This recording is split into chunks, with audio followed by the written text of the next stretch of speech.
Dance class. बेटा आज का हमारा वीडियो का एक बहुत ही स्पेशल पर्पस है और वो पर्पस क्या है, वो पर्पस है कि how to score perfect 100 in examination. कोई भी एग्जामिनेशन हो तो उसमें से 100 आउट ऑफ 100 कैसे स्कोर करने हैं। तो इसके लिए जो सबसे पहला काम आपको करना है वो है इस वीडियो को एंड तक देखना। और आई एम श्योर बेटा कि अगर आप इस वीडियो को एंड तक देखोगे तो आपको 100 आउट ऑफ 100 मार्क्स लेके आने में से कोई भी रोक नहीं पाएगा। ठीक है, तो हम 100 आउट ऑफ 100 मार्क्स लेके कैसे आए। ठीक है, इसके लिए सबसे जरूरी तो क्या है, सबसे जरूरी तो हमें एफर्ट्स करने हैं। और एफर्ट्स अगर हमें करने हैं तो उसके लिए कुछ ना कुछ टिप्स भी फॉलो करने पड़ेंगे। तो आज उन्हीं टिप्स की एक वीडियो आपके साथ शेयर करने जा रही हूँ। ठीक है, तो चलिए स्टार्ट करते हैं कि 100 आउट ऑफ 100 मार्क्स कैसे लेके आए। बेटा सबसे पहले उसके लिए कॉम्बिनेशन आपके साथ शेयर करने जा रही हूँ और वो कॉम्बिनेशन कौन सा है, वो कॉम्बिनेशन है हार्ड वर्किंग। सबसे पहले आपको करना क्या है, hard working plus smart working. बेटा अगर आपको 100 मार्क्स लेके आने हैं तो उसके लिए आपको मेहनत तो करनी पड़ेगी, मतलब हार्ड वर्किंग तो करनी पड़ेगी, बट उसके साथ साथ क्या है, उसके साथ आपको वर्क जो है वो स्मार्टली भी करना पड़ेगा। और इन दोनों को आप कैसे कर सकते हो, उसके लिए हमने अपने टिप्स को 2 कैटेगरीज में डिवाइड किया है। तो चलिए देखते हैं कि वो 2 कैटेगरी कौन सी हैं। सबसे पहले तो हम बात करेंगे जनरल टिप्स की। और जनरल टिप्स में क्या है, हम बात करें सबसे पहले फियर फैक्टर की। अब फियर फैक्टर क्या है बेटा, सबसे पहले तो किसी भी सब्जेक्ट के लिए अपने माइंड में से फियर फैक्टर निकाल दो। जैसे कुछ स्टूडेंट्स ऐसे होते हैं वो बोलते हैं कि मेरे को मैथमेटिक्स अच्छा नहीं लगता, या किसी को साइंस सब्जेक्ट अच्छा नहीं लगता, या किसी को इंग्लिश सब्जेक्ट अच्छा नहीं लगता। तो बेटा ये बात अपने माइंड में से निकाल दो कि आप इस सब्जेक्ट को नहीं कर पाओगे। ऐसा कभी भी पॉसिबल नहीं है बेटा कि आप किसी भी चीज को नहीं कर पाओ। ठीक है, तो इसके लिए सबसे पहले आपको क्या करना है, आपको अगर कोई सब्जेक्ट अच्छा नहीं लग रहा तो आप करो, उसके लिए क्या करोगे, उसके लिए बेटा उस सब्जेक्ट पे और ज्यादा अपना टाइम डिवोट करो। ठीक है, किसी भी चीज की अगर नहीं समझ आ रही है आपको तो उसके लिए आप उसको बहुत ही ज्यादा इंटरेस्टिंग वे के साथ उसको करने की कोशिश करो। जैसे आजकल तो इंटरनेट पे आपके पास बहुत सारे प्लेटफॉर्म्स है, जैसे हमारे चैनल पे बहुत सारे मैथमेटिक्स के वीडियोस अपलोडेड है जहाँ पे हमने इंटरेस्टिंग वेज के साथ अपने टॉपिक्स को डिस्कस किया हुआ है आपके साथ। जैसे अगर आपको कुछ मैथमेटिक्स का सपोज कर लो कोई भी टॉपिक आपको नहीं अच्छा लग रहा है, ठीक है, तो आप उसको स्लोगन की हेल्प के साथ लर्न करने की कोशिश कर सकते हो। ठीक है, या फिर कुछ उसके लिए शॉर्ट ट्रिक्स अप्लाई कर सकते हो। ठीक है, इट मीन्स क्या है, आपको अपना वे ऑफ लर्निंग चेंज करना है। वे ऑफ लर्निंग चेंज करोगे तो उसके लिए आप प्रैक्टिस करोगे और आपका फियर फैक्टर खुद ही आपके माइंड में से निकल जाएगा। ठीक है, तो सबसे पहले जो हमारा टिप है वो क्या है, फियर फैक्टर को अपने माइंड में से निकाल दो। ठीक है, अब जो सेकंड है, सेकंड क्या है, हमने क्या करना है मार्क्स अचीव करने के लिए, प्रैक्टिस। अब हमने बहुत बार सुना हुआ है practice makes a man perfect, कि किसी भी चीज की अगर आप प्रैक्टिस जितनी बार करोगे वह आपको परफेक्ट बना देगी। ठीक है, तो अभी भी हमें क्या करना है, प्रैक्टिस ही तो करनी है। अब बेटा कुछ सब्जेक्ट ऐसे होते हैं जिसमें बहुत ज्यादा हमें रिटन प्रैक्टिस की जरूरत होती है, कुछ ऐसे होते हैं कि हम ओरल भी कर सकते हैं। ठीक है, अब मैथमेटिक्स है, मैथमेटिक्स में न्यूमेरिकल्स भी होते हैं। ठीक है, साइंस है, साइंस में न्यूमेरिकल्स भी होते हैं और थ्योरेटिकल पोर्शन भी होता है, मतलब सभी तरह का होता है। ठीक है, तो जो न्यूमेरिकल पोर्शन है, स्पेशली न्यूमेरिकल पोर्शन, तो उसके लिए हमें क्या करना है बेटा, उसके लिए हमें रिटन प्रैक्टिस चाहिए। ठीक है, और अब कुछ स्टूडेंट्स ऐसे होते हैं कि वो क्या करते हैं, जैसे एक न्यूमेरिकल को रीड किया, उन्होंने एक को सॉल्व कर लिया, अगर उसके साथ का कुछ सिमिलर सा, I am not saying same, कुछ सिमिलर सा क्वेश्चन है वो ये रीड करके छोड़ देंगे कि ये तो हमने किया हुआ है, अब ये हम दोबारा नहीं करेंगे। बट बेटा ऐसे नहीं करना। ऐसे क्यों नहीं करना आपको बेटा, अगर उसमें स्टेप वाइज अगर जब आप उसे सॉल्व करोगे तो अगर उसमें कुछ थोड़ा सा भी चेंज हो जाएगा, थोड़ा सा भी चेंज हो जाएगा, वो तो आपको रिटन प्रैक्टिस के साथ ही पता चल पाएगी वो चेंजेस। और अगर आप नहीं करोगे एग्जामिनेशन में, सीधे जाके उसे अटेम्प्ट करने की आप कोशिश करोगे तो उससे क्या होएगा, क्योंकि आपने पहले नहीं किया हुआ तो एग्जामिनेशन में जाके आपको वहाँ पे दिक्कत आएगी। ठीक है, तो इसलिए हमें करना क्या है, प्रैक्टिस करनी है, do more and more practice. ठीक है, और प्रैक्टिस कैसे करनी है, रिटन प्रैक्टिस। जैसे इंग्लिश ग्रामर है, ग्रामर पोर्शन में भी किसकी ज़रूरत होती है, प्रैक्टिस की ही ज़रूरत होती है ना हमें। तो हमें क्या करना है, अपनी प्रैक्टिस पे और ज़्यादा टाइम देना है, ठीक है। और अब जो थर्ड टिप है हमारा, वो है टाइम मैनेजमेंट, कि अपने टाइम को कैसे मैनेज करें। बेटा टाइम जो है अब एग्जाम से पहले भी मैनेज करना है और ड्यूरिंग एग्जामिनेशन भी मैनेज करना है। अब एग्जाम से पहले अपने टाइम को कैसे मैनेज करें। आपको पता है कि आपको कौन सा सब्जेक्ट अच्छा नहीं लगता या किस सब्जेक्ट पे आपको ज़्यादा टाइम डिवोट करने की ज़रूरत है, तो अपना टाइम टेबल उसी हिसाब से आप बनाओ कि जो सब्जेक्ट के लिए आपको ज़्यादा प्रैक्टिस की ज़रूरत है उसके लिए आप ज़्यादा टाइम डिवोट करो, जिसके लिए थोड़े कम टाइम की ज़रूरत है उसके लिए थोड़ा कम टाइम डिवोट कर दो आप, ठीक है।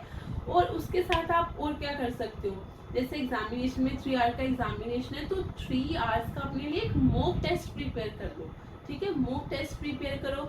जैसे आपका 1 आवर का एग्जामिनेशन है, 1 आवर के एग्जामिनेशन में आपको 4 क्वेश्चन अटेम्प्ट करने हैं 15 मार्क्स के, ठीक है। 15 मार्क्स के आपके पास 4 क्वेश्चन है, तो आप कैसे डिवाइड करोगे। आप सोच लो कि आपको 15 मिनट में एक क्वेश्चन अटेम्प्ट करना है और 15 मिनट्स के से 1 मिनट भी ज़्यादा नहीं देना। ट्राई तो ये करो कि आपका वो वाला क्वेश्चन 12 और 13 मिनट में कंप्लीट हो जाए, ताकि जो आपके पास लास्ट में 5 और 7 मिनट्स बच रहे हैं उनमें आप रिवीजन कर पाओ, ठीक है। तो इससे क्या होएगा बेटा, एक तो आपको ये पता चल जाएगा कि आपका टाइम मैनेजमेंट अच्छे से हो रहा है या नहीं हो रहा। दूसरा क्या है, जब आप एग्जामिनेशन में जब आप एग्जामिनेशन लिखना स्टार्ट करोगे ना, तो आपको ये पता है कि आपने पहले अच्छे से प्रैक्टिस की हुई है, तो उसके लिए आप में कॉन्फिडेंस भी आएगा और आप अपने टाइम को अच्छे से मैनेज कर पाओगे। Is it clear. और बेटा अगर 15 मिनट्स के बाद अगर आपका 16th मिनट भी लग रहा है ना, तो आप उस क्वेश्चन को छोड़ दो वहाँ पे। ऐसा क्यों है बेटा, तो ऐसा कि आप एक ही क्वेश्चन के लिए इतना ज़्यादा टाइम ले रहे हो, बाद में ये भी हो सकता है कि आपका एक आधा क्वेश्चन अनअटेम्प्टेड रह जाए, तो वो आपके लिए ज़्यादा नुकसान है। तो इससे बेटर क्या है कि हमने जितना क्वेश्चन अटेम्प्ट कर चुके हैं हम 15 मिनट्स में, उसको वहाँ पे छोड़ दो और लास्ट में अगर हमारे पास टाइम बच जाएगा तो उस टाइम में हम अपने क्वेश्चन को कंप्लीट करने की कोशिश करेंगे, ठीक है। ये था हमारा टाइम मैनेजमेंट की ड्यूरिंग एग्जामिनेशन और एग्जामिनेशन से पहले हमें अपने टाइम को कैसे मैनेज करना है। अब ये देखते हैं कि हमारा नेक्स्ट टिप कौन सा है। नेक्स्ट टिप है हमारा कैरी योर ओन मटेरियल।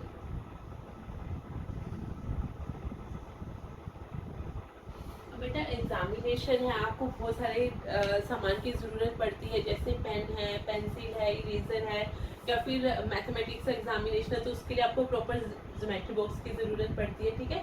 बेटा बेटर तो यही है कि आप ये जो सारा मटेरियल है ना, आप अपने साथ कैरी करके लेके जाओ। इससे क्या होगा कि आपको एक दूसरे से मांगने की ज़रूरत नहीं पड़ेगी और इससे क्या है कि आपका टाइम भी जो है वो वेस्ट नहीं होएगा। तो अपना मटेरियल है वो कैरी करो। बेटा ये तो थे हमारे जनरल टिप्स, जैसे कि अगर आप बहुत अच्छे से प्रैक्टिस करोगे, रिटर्न प्रैक्टिस करोगे, तो उससे क्या होगा, आपका फियर फैक्टर दूर होएगा, आपका कॉन्फिडेंस लेवल जो है वो गेन करोगे, आप टाइम को अच्छे से मैनेज कर पाओगे। और अगर एग्जामिनेशन में आप अपना खुद का मटेरियल कैरी करके लेके जाओगे, तो इन सब टिप्स को फॉलो करके क्या होएगा बेटा, इन सब टिप्स को अगर हम फॉलो करेंगे तो हमारे पास क्या होएगा, हमारा एक तो कंटेंट इम्प्रूव होएगा, कंटेंट प्लस प्रेजेंटेशन। और यही तो हमें चाहिए कि अगर कोई भी स्टूडेंट अगर टॉप करते हैं तो वो कैसे टॉप करते हैं, वो उनका कंटेंट बहुत अच्छा होता है और उनकी साथ ही साथ उनकी प्रेजेंटेशन भी बहुत अच्छी होती है। और स्टार्टिंग में यही तो हमने बात करी थी कि हमें किसका कॉम्बिनेशन चाहिए, हार्ड वर्किंग और स्मार्ट वर्किंग। हमारा कंटेंट प्लस प्रेजेंटेशन इम्प्रूव होगी। तो ये थे हमारे पास जनरल टिप्स, ठीक है, कि इन जनरल टिप्स को फॉलो करके आप 100 आउट ऑफ 100 मार्क्स को कैसे अचीव कर सकते हो। और अब बेटा बहुत सारे सब्जेक्ट्स हैं हमारे पास, जैसे मैथमेटिक्स है, साइंस है, तो हम स्पेसिफिकली किसी भी एक टॉपिक को लेके हम बात कर लेंगे कि हम चैप्टर से रिलेटेड टिप्स हैं, उन टिप्स को फॉलो करके हमें अपने कंटेंट को और प्रेजेंटेशन को इम्प्रूव कैसे करना है। तो चलो आज हम बात कर लेते हैं सब्जेक्ट मैथमेटिक्स की, क्योंकि ये सब्जेक्ट थोड़ा सा स्टूडेंट्स डिफिकल्ट मानते हैं, तो अब हम यहीं से स्टार्ट करते हैं कि मैथमेटिक्स में इन टिप्स को फॉलो करके हम अपने कंटेंट को और प्रेजेंटेशन को कैसे इम्प्रूव कर सकते हैं।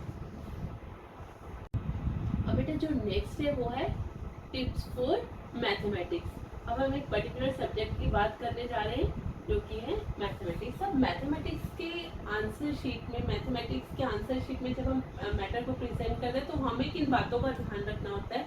तो सबसे पहले जो बेटा है यहाँ पे वो है स्टेप वाइज प्रेजेंटेशन, कि आपको प्रेजेंट कैसे करना है अपने सोल्यूशन को। आपको एक क्वेश्चन दिया हुआ है, आपको उसका आंसर पता है कि आपको कैसे करना है उसका आंसर, ठीक है, आपको आंसर उसका पता है, ठीक है, बट उसको करना कैसे, उसको प्रेजेंट कैसे करना है, दैट डज मैटर, ये मैटर करता है आपको। और मैथमेटिक्स में बेटा हम जो आंसर चेक करते हैं ना वो होती है स्टेप वाइज मार्किंग। बेटा being an examiner, being a teacher for so many years, तो मैं आपको यही बात बताने जा रही हूँ कि हम जो यहाँ पे चेकिंग करते हैं ना वो हम करते हैं स्टेप वाइज, ठीक है। जैसे कि हमने स्टार्टिंग में डिसाइड कर लिया कि अगर आप फर्स्ट स्टेप लिखोगे तो उसके हाफ मार्क्स है, अगर उसके बाद आप 2 स्टेप्स और लिखोगे तो उसके हाफ और हाफ मार्क्स है, तो एंड तक हमने पूरे मार्क्स डिस्ट्रीब्यूट किए होते हैं, ठीक है। और सपोज आपने क्या किया, आपको पता है कि इस क्वेश्चन में आपको मल्टीप्लाई करके इतना आंसर आएगा, तो आपने स्टार्टिंग में ही एक आधी लाइन लिखी और उसके बाद आपने उसका सीधा आंसर लिख दिया, तो बेटा उसके मार्क्स आपको बिल्कुल भी नहीं मिलने वाले। आपको क्या करना है, स्टार्टिंग से जैसे फर्स्ट स्टेप क्या है वो लिखना है, उसके बाद second, third and so on, मतलब स्टेप वाइज आपको प्रेजेंट करना है मैटर को। और एंड में अगर आपके बाई चांस हो सकता है कि आपकी कैलकुलेशन में थोड़ी बहुत मिस्टेक हो जाए, तो अगर आपके मार्क्स कटेंगे ना तो वो सिर्फ लास्ट वाले स्टेप के कटेंगे, बाकी स्टेप में से किसी के भी मार्क्स नहीं कटेंगे, ठीक है। तो यहाँ पे हमारे पास क्या इंपॉर्टेंट है, स्टेप वाइज प्रेजेंटेशन कैसे देनी है हमें, ठीक है। और जैसे हमें थ्योरम्स लिखते हैं, ठीक है, थ्योरम्स में तो बिल्कुल ही स्टेप वाइज चलना होता है। तो अगर आप थ्योरम को लिख रहे हो तो आप कैसे करोगे, सबसे पहले तो आपने क्या लिखना है, गिवन क्या है हमारे पास, जो गिवन है वो हमने लिखना है, ठीक है। उसके बाद हमें प्रूव क्या करना है, ठीक है, उसको आप ऊपर नीचे नहीं करोगे, ठीक है। उसके बाद हमें प्रूफ क्या करना है वो हम लिखेंगे, and then construction if there is any, कि अगर आपको कुछ लाइन कंस्ट्रक्ट करनी है या कोई एंगल कंस्ट्रक्ट करना है तो वो हम लिखेंगे, ठीक है। देन कम्स प्रूफ, कि उसका प्रूफ कैसे करना है। और उसके बाद बेटा अगर आपको कुछ भी स्टेप्स है, अगर आप उसमें कोई और थ्योरम यूज कर रहे हो तो आपको उसका रीजन भी साइड में मेंशन करना है कि ये रीजन हमने यूज किया है, तभी हम यहाँ पे इस स्टेप को लिख रहे हैं, ठीक है। और उसके बाद सबसे एंड में जब आपकी थ्योरम प्रूव हो जाएगी तो वहाँ पे आपने क्या लिखना है, हेंस प्रूफ, ठीक है। इट मीन्स मतलब स्टेप वाइज ही आपको सारा मैटर प्रेजेंट करना है, ठीक है। अब नेक्स्ट क्या आता है, नेक्स्ट आता है हमारे पास बेसिक टर्मिनोलॉजी। जो बेसिक हमने चीजें यूज करनी है ना यहाँ पे, वो क्या है हमारे पास, जैसे ज्योमेट्री है, ज्योमेट्री में क्या करना होता है, मैक्सिमम टाइम हमें डायग्राम बनाने पड़ते हैं। जैसे आपने ट्राइंगल बनाया या क्वाड्रिलेटरल बनाया, तो हम क्या करते हैं, क्वाड्रिलेटरल हमने बना दिया बट उसको लेबल करना ही भूल गए, ठीक है, तो आपके मार्क्स कट जाएंगे। वहाँ पे एंगल बनाना है, आपने एंगल नहीं बनाया तो भी आपके मार्क्स कट जाएंगे। अब ग्राफ पेपर पे आपने ग्राफ बना रहे हो, ठीक है, तो सबसे पहले आपको क्या करना है, ये बेटा बहुत छोटी छोटी मिस्टेक्स है जो मोस्ट ऑफ द स्टूडेंट्स करते हैं और उनके मार्क्स भी इसी वजह से कट जाते हैं, ठीक है। तो इन बातों का बहुत ही ध्यान रखना है आपको। ग्राफ पे जब आप ग्राफ पेपर पे जब आप बनाओगे ग्राफ, तो आप एक्स एक्सिस बनाया आपने, वाई एक्सिस बनाया, तो सबसे पहले तो आप उन सभी पे एरो डाल दो, ठीक है। उसके बाद आप यहाँ पे x लिखो, ये x एक्सिस है, यहाँ पे y एक्सिस लिखो, यहाँ पे ओरिजिन है वो लिखो। उसके बाद यहाँ पे आप x एक्सिस पे क्या ले रहे हो वो लिखो, y एक्सिस पे जो ले रहे हो आप वो लिखो। उसके बाद आपको ये भी पता होना चाहिए कि ये जो हम डिस्टेंस लेते हैं वो इक्वल लेते हैं, ठीक है, ये भी पता होना चाहिए। और बेटा ट्राई करो कि ये जो आप बना रहे हो ना, ये आप जो डायग्राम्स बना रहे हो या जो आप ग्राफ पेपर्स पे बना रहे हो, इन सब के लिए आप अपना मटेरियल खुद कैरी करके लेके जाओ और इन सबको फ्री हैंड मत ड्रॉ करना, ठीक है। आपके पास खुद का स्केल, आपके पास खुद का प्रोटेक्टर, कंपास, सब कुछ होना चाहिए, ठीक है। तो ये था हमारे पास जैसे ग्राफ से रिलेटेड है, ठीक है। उसके बाद क्या है हमारे पास, जैसे हम कैलकुलेट करते हैं, एरिया हमने कैलकुलेट किया या हमने वॉल्यूम को है वो कैलकुलेट किया, तो हम उसके साथ यूनिट्स लिखना भूल जाते हैं, ठीक है। तो ये हमारे पास जैसे अगर हमने एरिया कैलकुलेट किया तो उसके साथ हम क्या लिखेंगे, स्क्वायर यूनिट्स। कोई भी स्क्वायर दिया हुआ है, जैसे मीटर दिया है या सेंटीमीटर दिया है, तो वो लिखना मत भूलना। अगर हमारे पास वॉल्यूम है तो वॉल्यूम के साथ हम क्यूब यूनिट्स लिखते हैं, वो लिखना मत भूलना। अच्छा बेटा ये जो बहुत छोटे छोटे टिप्स हैं आपके लिए, ठीक है। और अगर किसी क्वेश्चन में हमें दिया हुआ है कि पाई की value, use pi is equal to 22/7, ठीक है। अगर हमें 22/7 दिए तो हमें यही यूज करना है, हम 3.14 नहीं यूज कर सकते। हो सकता है कि आंसर में कोई चेंज नहीं आए, बट इससे क्या होगा, आपके मार्क्स कट जाएंगे। ठीक है। और उसके बाद ट्राई करो कि जब भी आप कोई क्वेश्चन सॉल्व करते हो, जैसे अगर आपने एरिया कैलकुलेट किया है तो एरिया के साथ अगर एरिया का फॉर्मूला जरूर लिखो, जैसे लेंथ इंटू ब्रेड। उसके बाद आप क्वेश्चन को सॉल्व करना स्टार्ट करो। बेटा बेसिक टर्मिनोलॉजी के बाद है हमारे पास स्पेशल प्रेजेंटेशन, कि मैथ में अगर हमें अपनी प्रेजेंटेशन लिखनी है तो उसको हमें स्पेशल कैसे बनाना है। अब हमने बात की है फर्स्ट स्टेप में कि स्टेप वाइज प्रेजेंटेशन की। जब हमने किसी भी क्वेश्चन को अटेम्प्ट किया तो हमने उसको स्टेप वाइज अटेम्प्ट किया, ठीक है। और एंड में जाके हर एक स्टेप तो हमने कर लिया, ठीक है। उसके बाद जब एंड में जाके हमें अपना आंसर लिखना है तो ट्राई करें कि वो हम एक बॉक्स में लिखें, ठीक है। बॉक्स में लिखेंगे तो वो हाईलाइट होएगा, हाईलाइट होएगा तो एग्जामिनर को क्लियरली पता चल जाएगा कि ये इसका आंसर है और इसके साथ सब कुछ मेंशन किया हुआ है, ठीक है। अब नेक्स्ट है हमारे पास, और हम अपनी प्रेजेंटेशन को कैसे स्पेशल बना सकते हैं। बेटा जैसे अब कैलकुलेशन है, मैथ्स में तो मोस्ट ऑफ द पार्ट हमें कैलकुलेशन वर्क ही करना होता है। और कोशिश किया करो कि जो कैलकुलेशन वर्क जो एग्जामिनर को दिखाने वाला होता है वो आप बहुत ही नीटली करो। जैसे हमने यहाँ पे अपना आंसर अटेम्प्ट किया और उसी के साथ ही बहुत ही नीटली अपनी कैलकुलेशन को आप करो साथ ही, ठीक है। और जो कुछ भी रफ वर्क है उसके लिए आप एक्स्ट्रा शीट ले सकते हो, या फिर जो आपकी आंसर शीट है उसके जो लास्ट वाला पेज है उसको आप as a rough sheet use कर लो, ताकि आपकी जो आंसर शीट में मेन पोर्शन जो आपने मेन कंटेंट आपने प्रेजेंट किया हुआ है वो भी नीटली हो जाए और आपका रफ वर्क भी साथ में हो जाए, ठीक है। और जैसे बेटा अगर हमें वहाँ पे एंगल्स बनाने की ज़रूरत पड़ती है और वहाँ पे अगर स्पेसिफाई किया हुआ है कि आपको एंगल्स बनाने with the help of compass, अब ये हो सकता है कि जब हम कंपास के साथ अपने एंगल्स को कंस्ट्रक्ट कर रहे हैं तो एक आधे डिग्री का फर्क हो जाए। जैसे अगर आपको 90 डिग्री का एंगल आपके पास 91 का बन रहा है या 89 का बन रहा है तो एक आधे डिग्री का इग्नोर किया जा सकता है। ये हो सकता है कि 100% एक्यूरेसी ना भी आए, बट अगर आप 90 की जगह पे 80 डिग्री पे जा रहे हो या 70 डिग्री पे जा रहे हो तो वो तो हम इग्नोर नहीं कर सकते ना। तो इसलिए मतलब 100% एक्यूरेसी अगर नहीं भी आ रही है तो 99% तो होनी ही चाहिए। बेटा ये थे हमारे टिप्स रिलेटेड टू मैथमेटिक्स, ठीक है। ऐसे बहुत सारे हमारे टिप्स हैं जो हमने अपने इस चैनल की वीडियोस में अपलोड किए हुए हैं। आप जब आप वीडियोस देखोगे तो आपको साथ ही साथ और बहुत सारे टिप्स मिलते जाएंगे, तो आप एक बार जरूर उन वीडियोस को गो थ्रू कीजिए, आपको बहुत सारे और भी टिप्स मिल जाएंगे। और अगर आपको ये वाला वीडियो हमारा पसंद आए तो इसको लाइक करना, अपने फ्रेंड्स के साथ शेयर करना और and please do subscribe our channel. Thank you.